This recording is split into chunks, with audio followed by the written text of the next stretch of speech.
Raise your hand if you think America is moving in the wrong direction. Thank you, thank you. Well, raise your hand if you would like to hear a simple solution to get it back on the right path.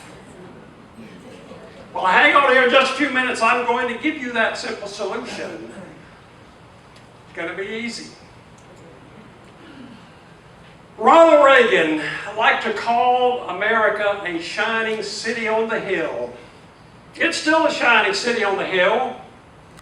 Maybe a little tarnished here and there, but that tarnish can be removed. Madam Chairman, members and guests, it is a pleasure and an honor to be able to speak here tonight.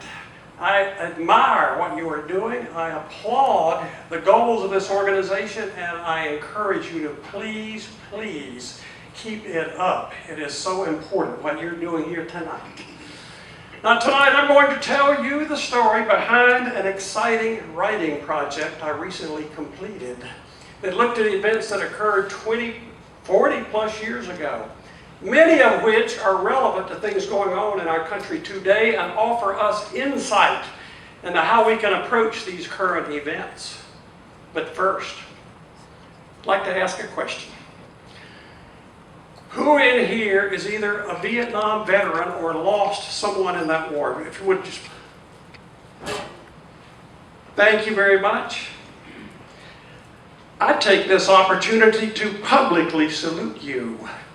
That hasn't been done nearly enough down through the years for the sacrifice and the service you've made to your country. Many times I think of the people I knew over there who died, and think about them and their families and pray for them frequently.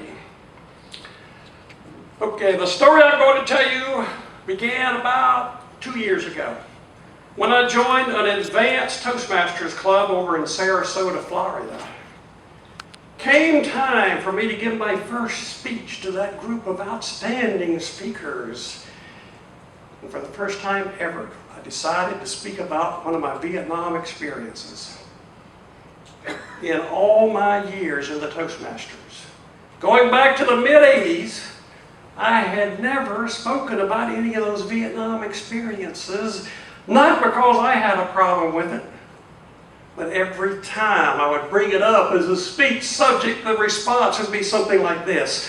Oh, we can't talk about that. We don't want to disturb any emotional scars you may have. I really didn't have any emotional scars, didn't mind talking about it. But being the Southern gentleman I am, not wanting to insult anybody or disturb them, never talked about it. But for this particular speech, to this particular group, I wanted to lay one on them. You know how you want to smoke the top competition?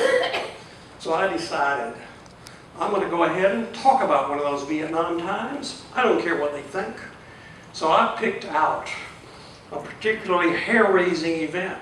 It happened one cloudy day way out over the kingdom of Laos while I was flying a Cobra gunship.